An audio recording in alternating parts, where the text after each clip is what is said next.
Assalamualaikum warahmatullahi wabarakatuh. Selamat datang kembali di channel Kode Explorer Diary. Di seri video kali ini kita akan membuat sebuah resource project yang dimana pada saat user sudah membuat sebuah workspace atau area kerja, maka dia dapat membuat project di dalam workspace tersebut. Oke, kita akan pindah pada bagian selanjutnya.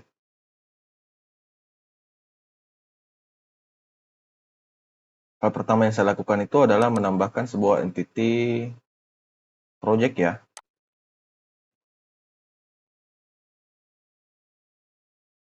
Sama seperti entity sebelumnya. Nah, di sini saya pastikan saja ya kodenya. Teman-teman bisa ikuti. Ada ID, workspace ID, created by ID, ada name, description, color, start date, end date, completed add, created add, updated add. Jadi ini kolom-kolom yang akan dibuat pada tabel project. Setelah itu kita akan membuat sebuah configuration untuk tabel projectnya ya. Kita tambahkan namanya project configuration. Oke, kita ikuti pada ini ya. Kita copy saja. Kalau kita buat ini menjadi select class.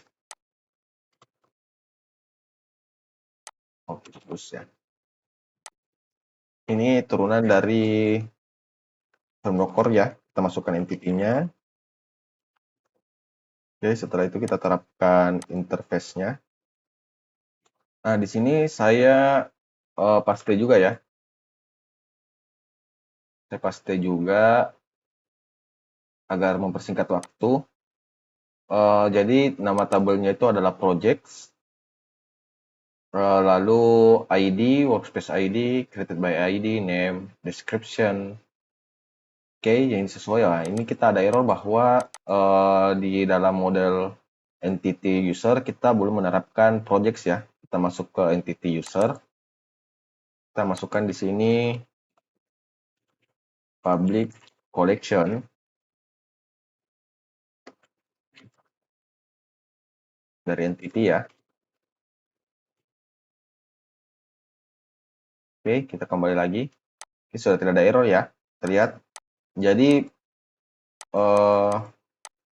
project tersebut memiliki hubungan ke user yang dimana satu user itu dapat memiliki banyak project ya, memiliki hubungan one to many.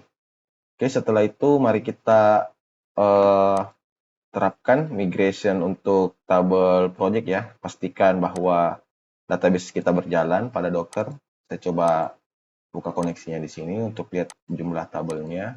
Saya refresh dulu ya. Oke, sudah di refresh. Oke, mari kita saya memberikan nama add project table saja ya.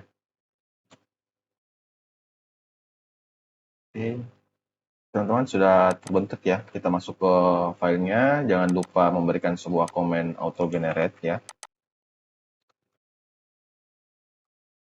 Oke, setelah itu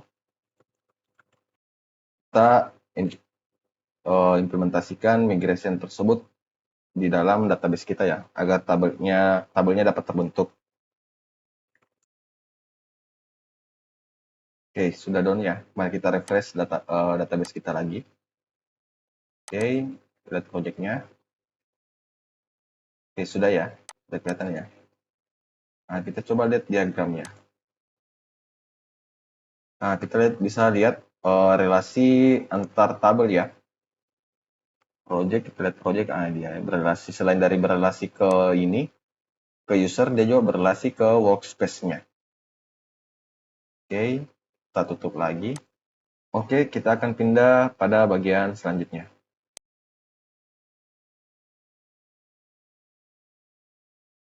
Oke, pada bagian add project yang perlu kita lakukan adalah menambahkan sebuah repository khusus untuk tabel project ya. Jadi migrasinya sudah kita buat, entity-nya juga, dan juga konfigurasinya. Kita akan lanjut ke repositorinya ya. Di sini saya akan membuat sebuah kelas bernama project repository. Setelah itu saya juga akan membuat sekalian dengan interface-nya. Oke, lalu kita masuk ke project repository. Jadikan edit class ya. Sama seperti role repository ya. Lalu saya memanggil repository base sebagai turunan kelas ya. Sini saya memasukkan tipe entity-nya. Setelah itu saya ambil project repository interface-nya ya. Oke, setelah itu saya lupa di sini saya tambahkan application dulu konteks. Lalu untuk menjadi konstruktor primary dari repository base. Rapikan dulu. Setelah itu di sini kita hanya menambahkan add ya. Jadi saya hanya public void create project, lalu parameternya berjenis project entity, lalu kita memanggil method dari repository base ya, create project. Oke, sudah. Setelah itu saya akan daftarkan ini ke dalam interface ya. Oke. Lalu kita daftarkan juga di dalam repository manager. Saya masuk ke interface-nya dulu. Oke, masukkan di sini project repository.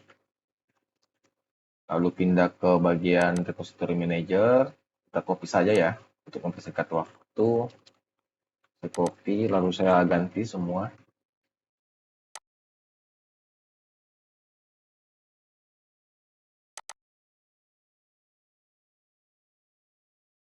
Setelah itu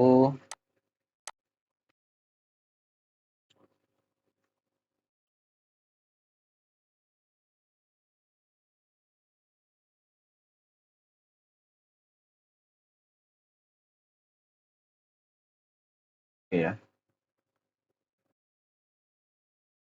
Oke, setelah itu kita akan membuat sebuah service-nya juga untuk proses penyimpanan datanya. Di sini saya membuat interface-nya dulu.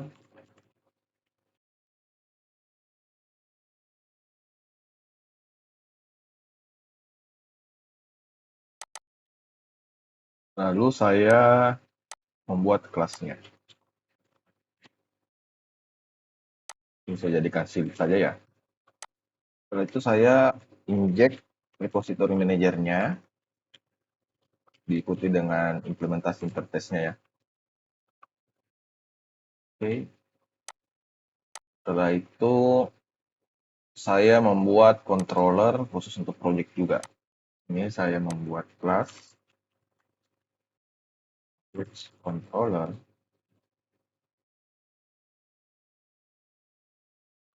Jadikan slide saja. Nggak usah ya.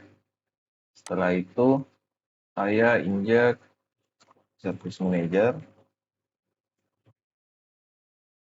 dan memberikan kelas dari ASP.core ya. Oke, lalu saya copy saja, teman-teman bisa ikuti. Saya memberikan authorize ya. Jadi untuk mengakses endpoint projects itu diperlukan user sudah terautentikasi. Setelah itu kita akan membuat sebuah endpoint khusus untuk membuat project datanya. Nah, di sini saya membuat HTTP post ya. Saya berikan yang pada video sebelumnya kita sudah membuat idempotensi request. Jadi saya tinggal input di sini, lalu saya memberikan permission untuk endpoint create project. Nah, di sini saya memberikan yang dimana user memiliki permission type create project ya. Lalu saya membuat sebuah metodenya public assign as create project. Nah, di sini kita perlu membuat sebuah DTO-nya ya. Buat sebuah folder khusus untuk project. Ini saya menambahkan yang namanya create project DTO berjenis record ya. Berikan record saja. Nah, di sini saya paste saja ya langsung. Properti apa saja yang dibutuhkan. Ada name, description, color, start date, dan end date ya. Oke, setelah itu saya membuat untuk validatornya ya dari Fluent Validation.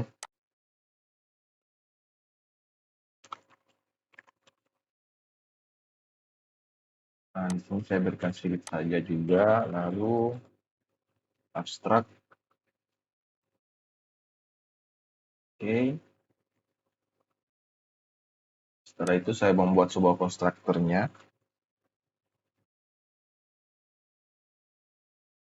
Nah, di sini saya paste saja ya. Jadi teman-teman bisa langsung ikuti kode ini. Setelah itu saya juga buat untuk project mappingnya ya, yang dimana dari create project DTO ini akan di mapping ke dalam project entity ya. Ini saya membuat project mapping. Nah, di sini bersifat statik sama seperti DTO yang lainnya. Saya tinggal copy saja ya teman-teman. Teman-teman bisa ikuti untuk mempersingkat waktu saja. Jadi saya langsung paste saja ya. Jadi ada ID. Nah, jadi kita turunkan extension dari create project DTO dan return project entity ya untuk disimpan ke dalam database. Oke, tidak ada error. Lalu saya akan membuat sebuah DTO yang bernama project untuk respon datanya ya. Oh, ini sini seharusnya record ya. Sini saya jadikan delete record. Nah, di sini saya paste juga yang akan dikembalikan kepada user ya. Setelah itu kembali kepada project mapping, saya juga akan mapping dari entity ke dalam project DTO. Di sini saya paste juga. Oke, kelihatan static yang mengembalikan project DTO yang dimana extension dari entity project. Setelah itu kita akan kembali kepada project controllers ya. Parameter apa saja yang dibutuhkan. Oh, atau kita mulai dari service saja ya. Mulai dari project service. Nah, di sini saya akan membuat sebuah metode yang mengembalikan project BTO dengan nama create project assigns yang menerima parameter itu string workspace ID, user ID juga, lalu create project BTO-nya, lalu cancellation token. Saya berikan default di sini. Oke, mari kita rapikan dulu agar lebih mudah dibaca. Nah, di sini saya akan mencari workspace entity dulu ya. Oh, ini ada entity ya. Yang bisa saja bernilai 0. Kita masuk ke project. Oh, kita masuk ke repository manager workspace repository ya. Lalu cari yang berdasarkan get by ID ya. Itu parameter apa saja dibutuhkan di sini. ID, track changes, oke. Berarti saya memasukkan workspace ID, lalu saya di sini false karena saya tidak ingin mengubah dari workspace data tersebut, lalu CT cancellation tokennya. Jadi kita cek workspace is null, maka kita akan mengembalikan error New workspace not found ya. Nah, di sini saya memasukkan workspace ID. Oh, saya salah ya. Harusnya workspace not found saja. Oke. Karena sebelumnya saya salah memanggil justru workspace member ya. Saya mencari workspace member.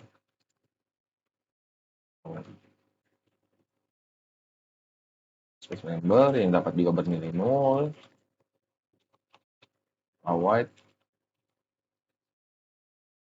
Saya cari yang workspace member dulu. Itu get workspace member assigns. Parameter apa saja yang dibutuhkan. Workspace ID, member ID, track changes ya. Saya masukkan workspace ID, terus user ID, lalu files, lalu CT. Setelah itu saya cek juga apakah ini null. Maka kita akan mengembalikan exception juga. Nah, di sini saya masukkan dan juga user ID. Kita bisa lihat parameternya ya, workspace ID dan member ID. Lalu saya membuat variabel berjenis project entity ya. Nah, di sini dari create project TTO to entity create yang dimana memerlukan parameter workspace ID dan juga user ID ya. Ini ya. Saya memanggil dulu repository manager, project repository, create project, masukkan variabel projectnya, lalu await, save assign, cancellation token. Setelah itu saya return saja datanya dari project ya, to detail. Oke, begini saja teman-teman. Mari kita daftarkan ke dalam interface kita ya. Lalu saya akan import semua yang dibutuhkan. Setelah itu kembali ke project controller. Nah, di sini saya perlu memasukkan workspace ID, saya copy aja dari sini ya. Lalu from body, create project DPO.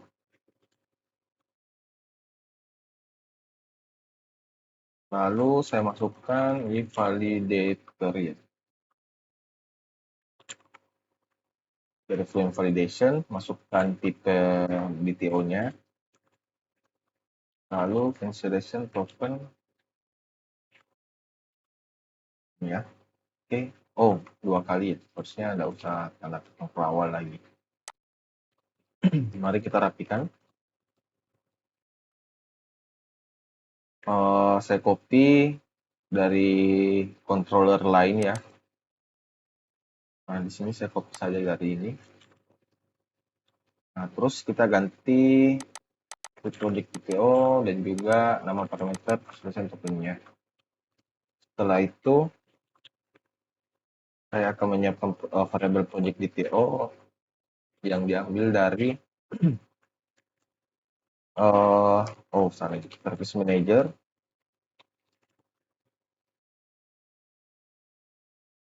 Oh, kita belum daftarkan ya project service-nya. Kita daftarkan dulu ya. Di sini. Nah, kita belum lihat ada project service. Terus masuk ke service manager. Saya daftarkan lagi ini untuk project-nya. Nah, di sini saya ganti menjadi project service.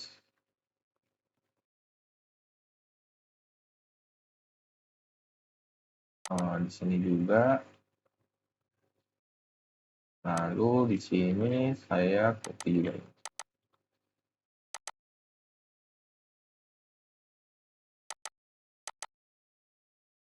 Oke, teman-teman, kita kembali ke project controller. Nah, di sini saya tinggal panggil service manager, project service, create project. Kita masukkan workspace ID dulu, terus user ID ya. Nah, di sini user ID-nya saya copy saja ya dari sini ya. Jadi kita baca dari claim types-nya. Oke, kita masukkan user ID-nya di sini. Oke.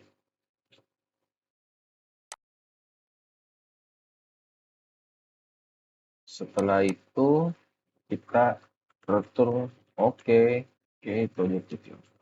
Oke, begini teman-teman. Mari kita jalankan aplikasinya sambil kita membuka requestly.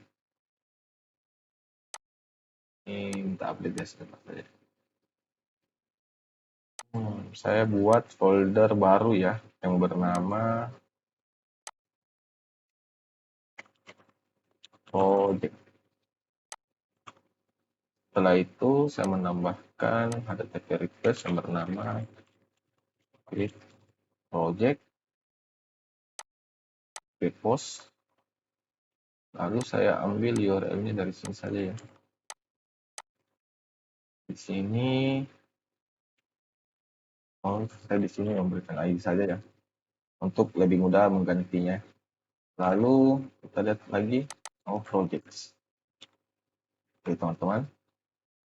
Nah di sini kita lihat programnya sudah jalan ya. Nah di sini kita perlu mengambil ID dari workspace yang terdaftar dulu ya. Kita ambil yang workspace demo 1. Nah setelah itu tambahkan di sini. Lalu pada body saya pilih JSON. Lalu kita lihat request apa saja yang ininya, yang diperlukan untuk diisi. Nah, pertama ada name, description, name. Saya berikan nama project demo saja ya. Baru description. Nah, ini bisa saya ini kan dapat bernilai 0. Jadi saya hanya memberikan yang wajib saja ya. Start date.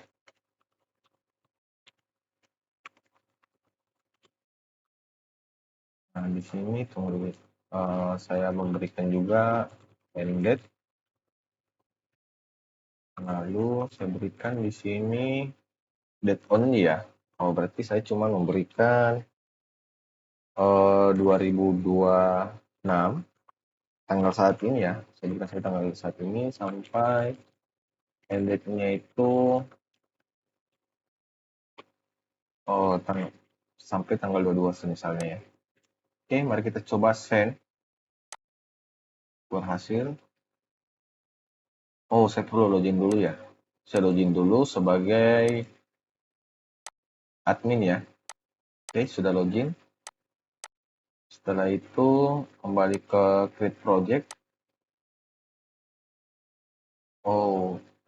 Saya perlu karena saya menambahkan pada project controller idempotent request ya. Jadi saya ambil saja dari workspace karena dia belum terdaftar juga.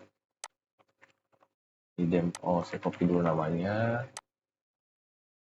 Lalu pada header saya berikan ini untuk value-nya atau saya ambil saja dari Google ya. Saya ambil saja dari sini ya. Nah. Oke, mari kita coba lagi. Oke teman-teman, jadi project kita sudah terbentuk ya. Kita lihat ke dalam database-nya. Oke, kita lihat sudah ada workspace ID. Kita bisa merujuk ke dalam tabel workspace. Oke, create by ID, project name. Nah, kita lihat start date-nya dan end date-nya ya. Oke teman-teman, sampai jumpa pada bagian selanjutnya.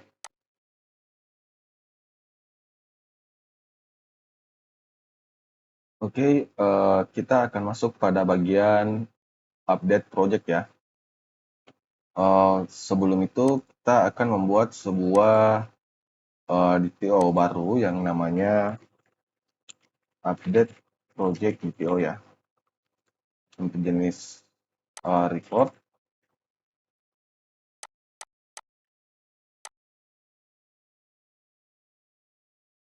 Setelah itu saya pastikan saja kodenya, teman-teman bisa ikuti. field apa saja yang perlu disediakan untuk update project tersebut ya. Setelah itu kita akan membuat sebuah validatornya juga.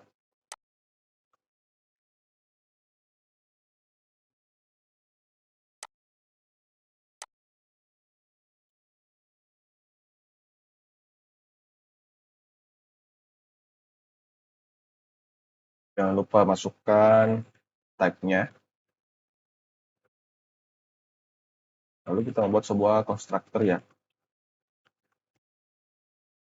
Nah, di sini saya pastikan juga kodenya ya. Teman-teman silahkan ikuti. Jadi start date tidak boleh lebih besar daripada end date ya. Oke, setelah itu kita masuk ke project service, kita buat metode baru untuk update projectnya. Nah, di sini saya membuat metode yang mengembalikan nilai, yang tidak mengembalikan nilai apapun ya. Hanya task saja ini sebagai status.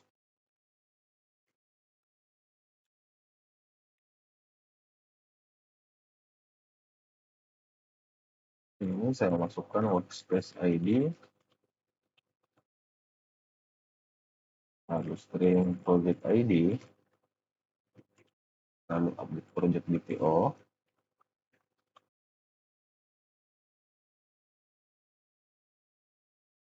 Saya lupa.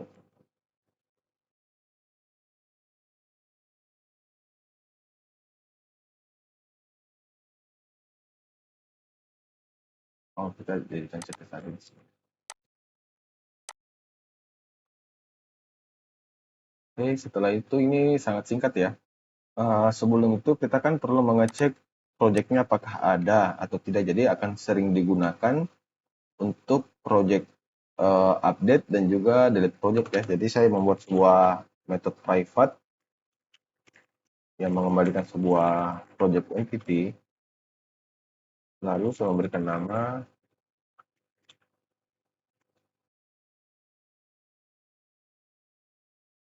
Nah, di sini saya masukkan lagi parameter-parameter yang dibutuhkan.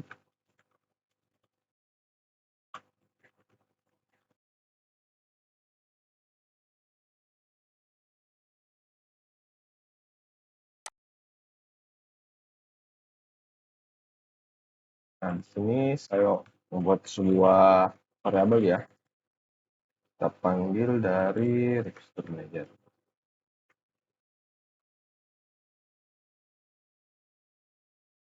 Get. Sudah ada ya? Oh, kita belum ada mungkin di repository manager itu belum ada get ya. Project. Oh ya, kita belum ada metode untuk get by ID dan workspace ID-nya ya. Sini saya membuat saja langsung metodenya.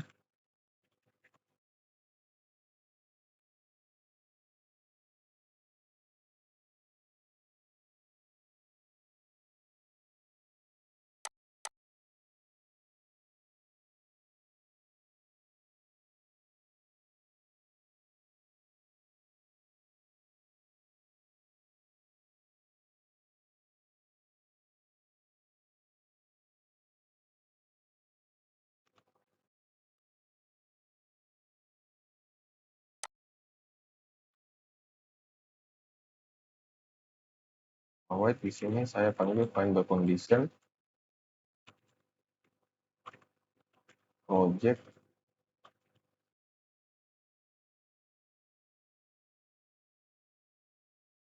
Saya menggunakan equals ya.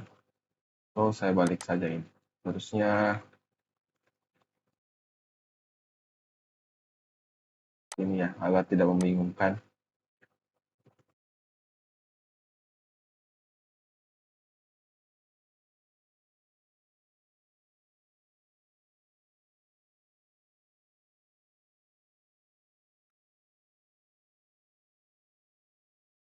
Saya lupa berikan check changes. Setelah itu saya akan mengikutkan juga sekalian dengan created by-nya ya. Project.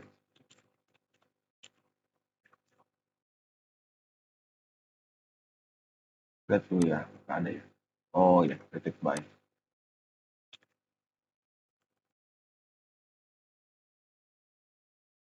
Ya teman-teman, setelah itu saya daftarkan ini ke dalam interface-nya ya. Oke, kita kembali ke dalam project service. Ini workspace ID, ID, lalu saya berikan break changes-nya.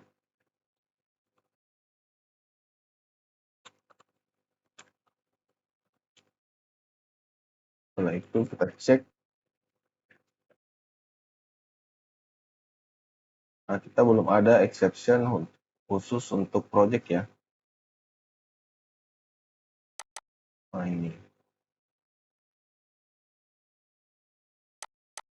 Saya buat dulu ya. Nah, di sini saya buat kelas bernama project not found exception. Kita copy dari exception lain.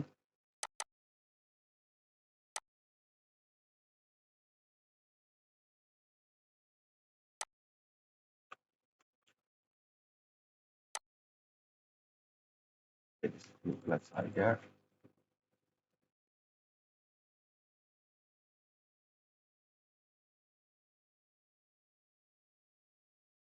Ganti saja beberapa ya.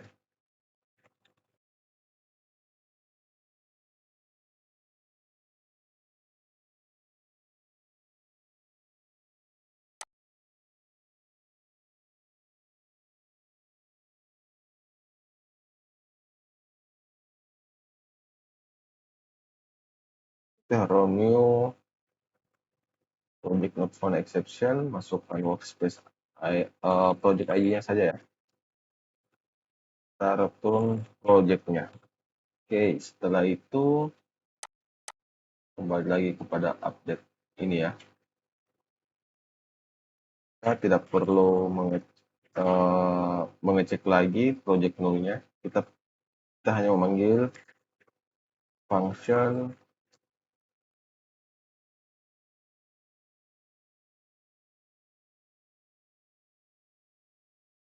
kita jadikan true di sini ya.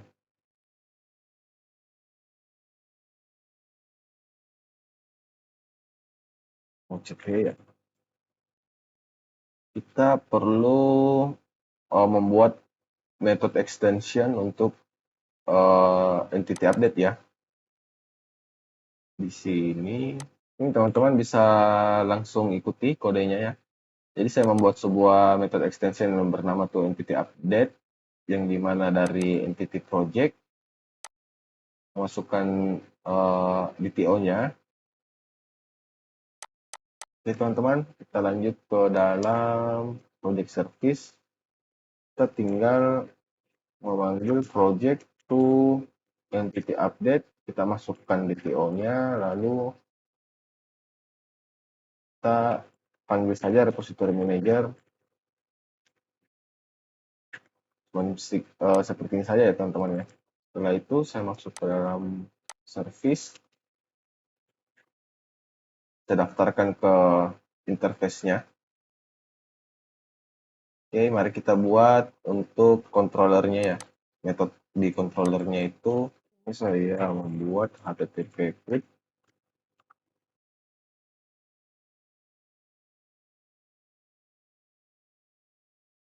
Dan jangan lupa juga masukkan permission out-nya.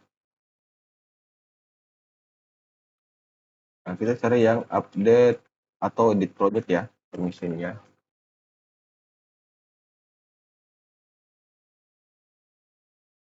Oh, saya salah. From body.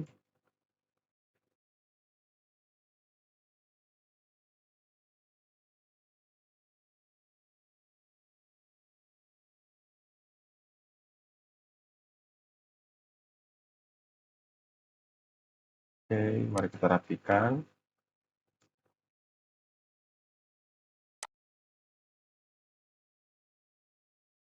Setelah itu, jangan lupa kita copy saja yang ini ya. Untuk memvalidasi detailnya, kita ganti. Lalu saya tinggal memanggil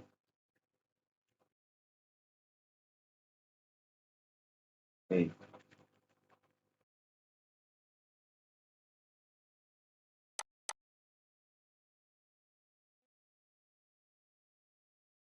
Cuman seperti ini saya teman-teman. Setelah itu mari kita jalankan dulu motornya ya. Oh, ini belum bisa ya? Oke. Jadi mungkin ada stuck sebelumnya ya. Kita pastikan berjalan. Setelah itu kita jalankan project kita untuk kita testing pada ini ya.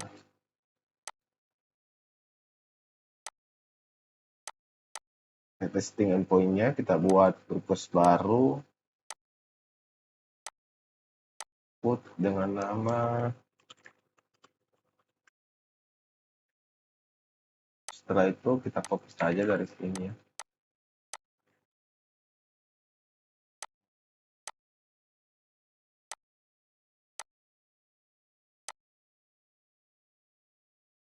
Ini saya juga nanti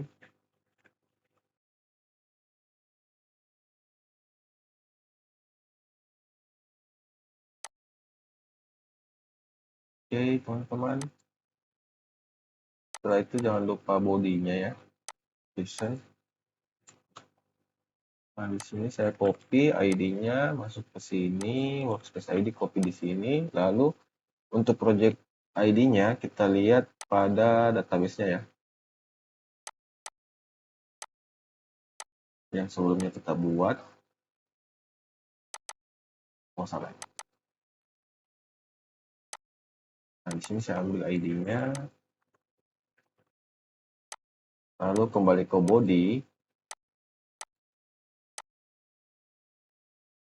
Nah di sini ada name, oke, yang sebelumnya namanya itu project demo 1 ya. Kita coba bahkan saja update ya. Coba kita send. Oke, oh kita perlu login dulu ya. Login saja di sini sebagai admin. Setelah itu kita update. Oke teman-teman, sudah ini ya. Sudah sukses ya. Ada 204, kita mari refresh. Update kita sudah berhasil ya. Oke teman-teman, kita akan lanjut ke bagian selanjutnya.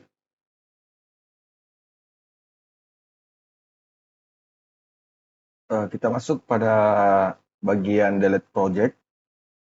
Bagian ini mungkin cukup singkat ya. Kita langsung masuk saja ke dalam kelas project service. Lalu kita akan membuat sebuah metode baru di bawah dari metode update project assigns ya. Jadi public assign task.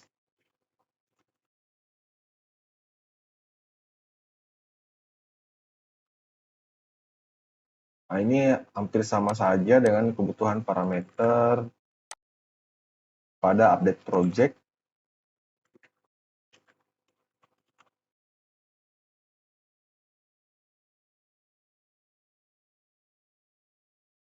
Nah, kita copy saja dari sini. Kita ambil. Nah, di sini kita hanya ubah menjadi valve. Setelah itu langsung memanggil, oh kita belum membuat metode delete pada project repository, kita buat dulu. Nah, di sini cuman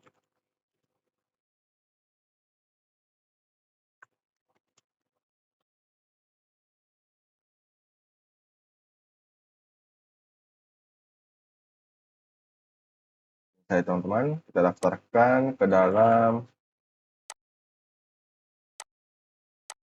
interface-nya. Oke, kita tutup. Kita kembali ke project service. Nah, kita masukkan project-nya. Setelah itu, nah, lalu kita daftarkan juga metode delete project assign ini ke dalam interface project service.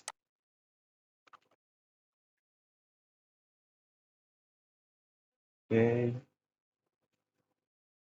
Nah, setelah itu kita masuk ke controller. Nah, di sini kita copy saja ya karena sama. Nah, sini kita ganti menjadi HTTP delete. Di sini kita ganti menjadi delete project ya. Kita cari dulu yang namanya delete project. Nah, ini. Kembalikan action result.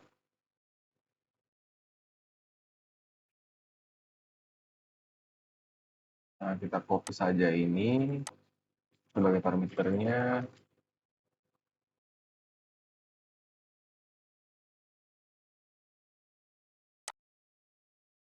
Lalu kita tinggal memanggil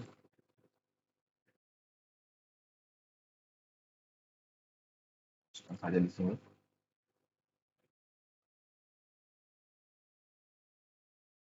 Cukup singkat ya teman-teman untuk delete project-nya. Jadi mari kita coba kembali running project kita. Oke, setelah itu kita kembali pada request list kita buat request baru.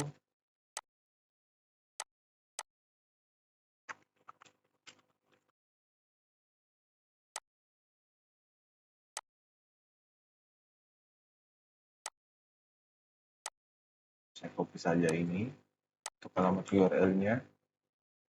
Setelah itu, atau kita duplikat saja ya. Oh ya, kita duplikat saja karena hampir sama ya. Hapus saja ini.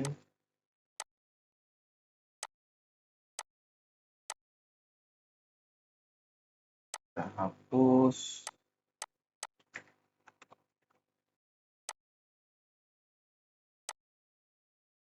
Oke.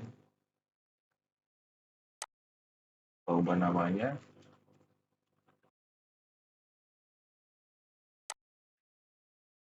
Oke teman-teman, kita lihat dulu ke database kita, datanya ada ya. Nah, mari kita langsung running saja TP ini. Oh, kita perlu authorize lagi ya.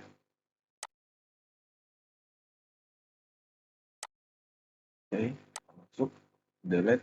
Oke teman-teman, statusnya 204 ya, artinya sukses. Kita refresh database kita. Oke, datanya sudah hilang ya teman-teman. Oke teman-teman, sekian dari video ini. Wassalamualaikum warahmatullahi wabarakatuh.